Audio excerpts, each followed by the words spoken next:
I had a chance to listen to the album last night, and I've got to Oh, cool. say, you guys don't seem to miss a beat. You've been going for a long time, for a number of years, and you're still as intense and as brutal as ever.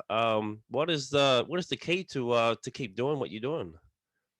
Yeah, and I think we just, like what we do here, I mean, we've, right, been around a long time. We've been fairly consistent, I think. And, I think that just comes from how we started, as kids wanting to play some crazy music and, get your foot in the door, you do something with it. We're very fortunate to have done the things we've done. And, you just kind of keep going with it. And I think we've done that, of course. We've always just tried to do the best we can do, write the best song possible, make the best album possible, try to push the limits and all that kind of thing. And, this album's no different. If anything, it's getting more intense, right? I mean, I think maybe even the older we get, you would think it'd be opposite, but at the same time, I think it's also that, how much time do we got left? How many albums you got left in you, kind of a thing, I mean, really got to make the most of it and, just, push it to the limits even more so, I think, yeah,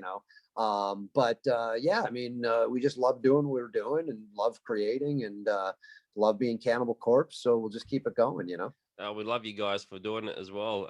Does it get more and more difficult or easier as time goes on? And as far as the creative aspect, not just the physical aspect, but the creative part of it. I mean, it seems to be just kind of rolling along. I mean, I think we're lucky that we got very creative minds in the band, that when we need to pull it out of us, we do. How it works, obviously, we don't spend too much time writing and recording. I mean, usually our window and our time frame is, about 6 months. And then you have a specific time to do that in, it's not like we're sitting around going, oh, when we're ready, we know how it works. We need to get albums out, to go on tour. And obviously we've been doing that our whole career. So I think we're very fortunate and lucky that we have, creative minds, like I said, that just can keep it rolling, when we need to. Yeah, right. That seems to be maybe the easy part, because the physical part is not getting any easier, especially for, I guess, what I'm doing here, really taking it to the limit here and probably being more intense than I've been in a long time. And it's like, oh my gosh, yeah, I got to really push. I got to really work hard. And, that's a little tougher these days, of course, but like I said, I think, we're very fortunate to keep the creative juices flowing, for our whole career here. So that's a good thing. Just on that physical aspect as well, is there anything that you do personally to kind of keep your chops up as well? Like, do you sort of work out and things like that, or? I mean, I really never have too much in my whole life. I've always just been like kind of an active person in general, just, not like hyper, but, just ready to move, I mean, I still do play ice hockey. I mean, not a lot, not that I'm playing a lot, but, I skate once a week and I have my whole life. And, obviously I'm drumming a lot. And, it really comes down to, I think, a lot of the basics though. You get good sleep, you try to eat well, you stay hydrated. Those things are very important. And then, right, just keeping up on the, the playing aspect. When I do go to practice these days, I try to push myself more than I ever have, hey, play that extra little longer, play, work on some more speed or something like that, or some stamina or what have you, I never was one to really practice by myself. And I've learned to do that. And I know how important it is to do that, to maintain that longevity, or to obtain that longevity, so I think it's just a mix of everything here, and knock on wood, I guess, that, been fairly healthy my whole life, not dealing with anything of that nature, where a lot of people get older, exactly, and the ailments start, pop in their head or whatever, back problems, or anything could happen, right? So very fortunate that hasn't happened. And just got to keep maintaining and keep pushing, and it's all you can do at this point. Yeah, the other thing as well, I guess, is not just from a drummer's perspective, but Corpsegrinder himself. I mean, how long can he keep doing the windmills? Honestly, it's crazy, isn't it? I know. I mean, it seems like he can go on forever. I mean, it's who knows? I mean, hopefully he can. I think he can. He obviously loves to do it, and he doesn't seem like he's slowing down in any way. So so I know, right? That is. it's pretty cool that he can keep going and doing that. That's for sure. Yeah. Now, as far as the album recording and processes and all that kind of stuff, we'll get into the sort of obligatory COVID question. Was that impacted much at all during the past year, or? Not really. I mean, we got very lucky. I mean, when we went into the studio, it was just over a year ago now, or almost a year ago, April of last year. So we were just just putting the finishing touches on the songs and preparing to go into the studio when the whole pandemic hit. So it was kind of like everything was done up to that point, and then it was more the worry was, just are we going to be able to record? Obviously, the uncertainties of travel and all that, and is the studio going to be able to stay open? All this, and that was more of our concern. Luckily, it did, and we were able to really do the recording, kind of flawlessly, seamlessly. Other than Alex not being down here, he lives in Portland, Oregon these days, and he wasn't able to do his bass tracks at the studio. But I mean, that was just a minor thing because obviously it turned out great. He did a great job in his home studio, and really wasn't an issue. But but we got very lucky that everything was kind of I think that the songs were all pretty much prepared up until then. Now, if that would have been maybe after we were working on the songs and then all of a sudden everything happened, maybe things would have been altered a little bit more. Maybe, I don't know, but either way, we got very lucky that it all came together. Oh, that's good to hear. And obviously, a new member has come into the band. Eric who's also been a producer for you guys for the last few albums as well. And what was that like working with him as a guitar player? Yeah, I mean, of course, we've known him for a long time as a personal friend, and him producing now 5 of the CDs, and then of course being on the road with us now, filling in and doing a couple of tours. So it was great to have him now in that aspect, of course, of being a member of the band. And I mean, the big thing was he, of course, wrote songs for the band. He wrote 3 songs on the new record, and they were all pretty much his songs. So it's cool to get another. Going back to the creative output here, now we got another guy, a great guitar player and songwriter and lyricist, and we're getting his take on what Cannibal Corpse would be, coming from him. So it was cool to to play Eric's songs then. Obviously, it's a new thing for me and for all of us. So it was a fun and exciting time to do that, and I think his songs turned out great, and they fit in the vein of what we do, and so it was a lot of fun. Awesome to have him, of course. Yeah, no, he did a great job on the album, but it must have been much easier to deal with someone who'd already been familiar with your work and with you guys personally as well, as opposed to some sort of new guy coming into the band. Oh yeah, I think it was great for both parties. I mean, it was a no-brainer for us, and then I think it was kind of for him too to be a part of this. And exactly, since like I said, we knew each other for so long and have such a great working relationship. I mean, he was practically a member of the band already, I guess, at that point, for all the albums he's produced and all that. So it was an easy transition in that kind of in a way, which was cool. I mean, it was right, no getting to know each other and feeling people out or anything like that. Just get down to business, and that was that. So you've put out a couple of singles as well, and what's been the general sort of feedback from fans so far on it? Amazing, really. I mean, very, very positive.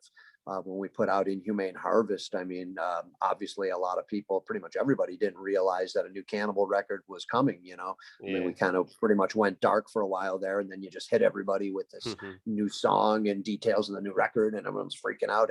And really, it's a good song. I mean, I think everybody. I mean, I know from what we've heard that and read that the fans really, really are excited and happy to hear that song. And then, of course, putting out Murderous Rampage last week, kind of the same thing. Just a great positive response, and our pre-sales have been skyrocketing and everything, and you can just see the excitement amongst the fan base, and that they're really gearing up for the release of this record. So far so good. We're excited, and that's just the tip of the iceberg. Exactly. For people like yourself that have heard the record already, I think the fans are going to be blown away when they only heard 2 songs so far, and there's 9 more to go that are just like, wow, it's a pretty intense Cannibal Corpse record, and I think the fans are really going to dig it. Yeah, definitely. I think those two songs, even though they are a good representation of the album, there's so much more depth to this whole thing as well. And obviously it has the trademark Cannibal Corpse sound. I mean, at this point, are you guys kind of conscious of that sort of sound, and you're aware that it sort of has to be retained into what you guys do?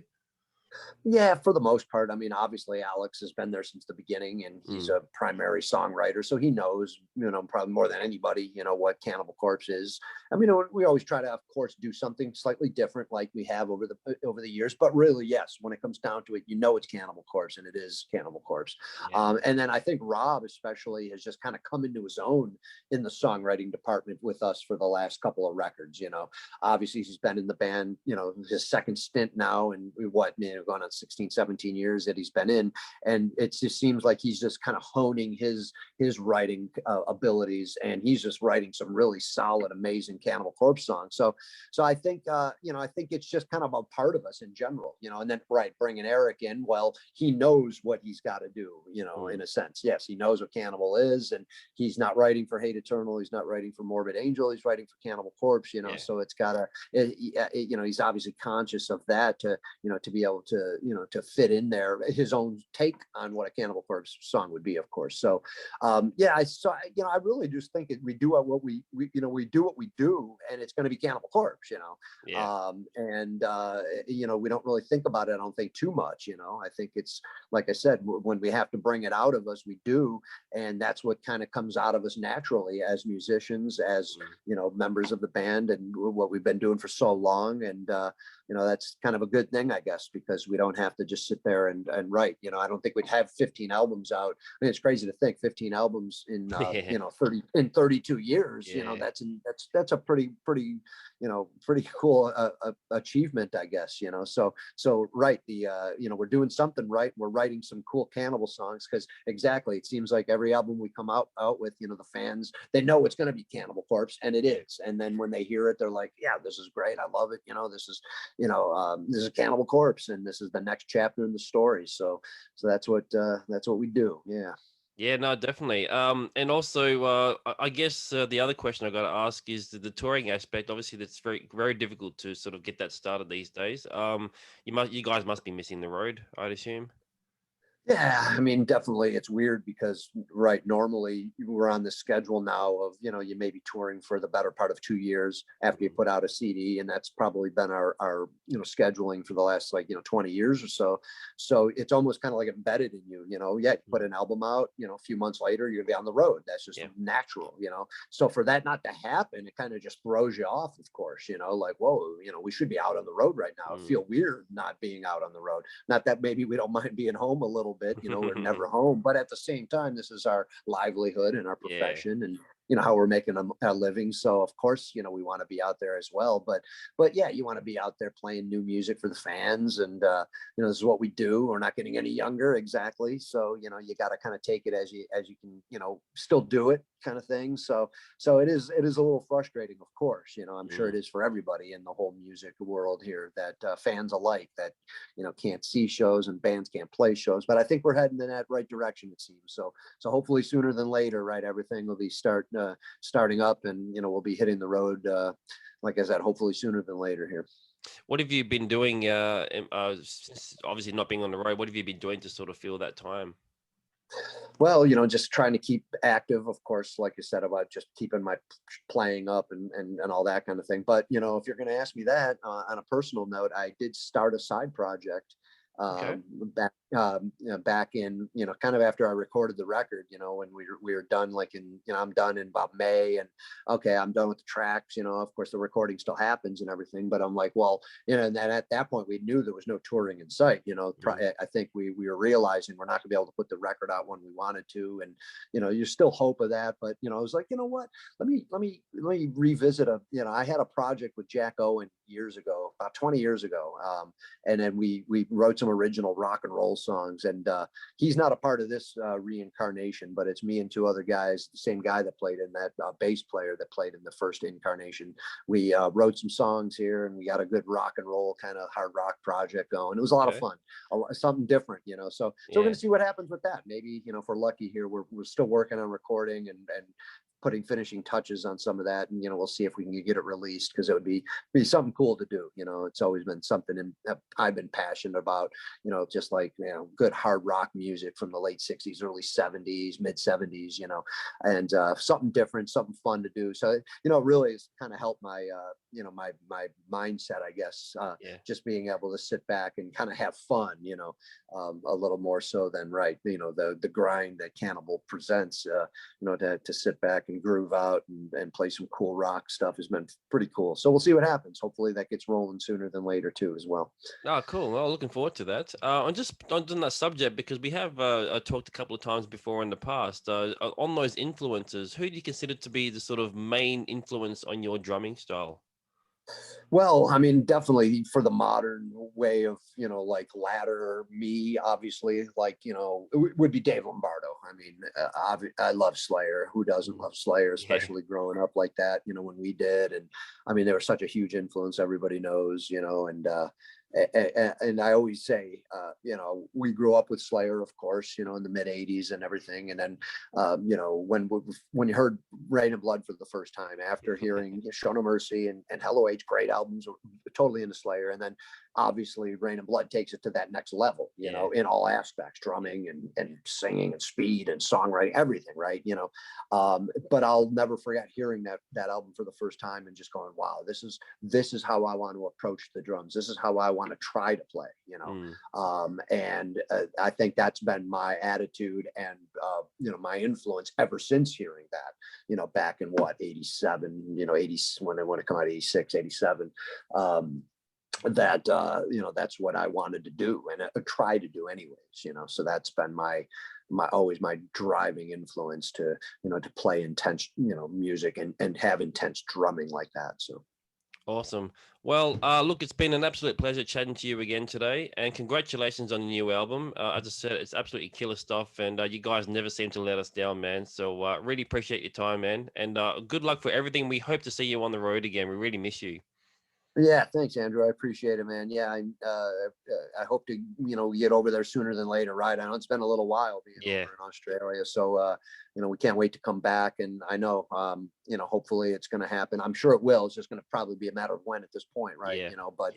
But we can't wait. So thanks for all the support and all the fans of Australia for keeping the flag flying and supporting Death Metal and supporting Cannibal Corpse. We appreciate it.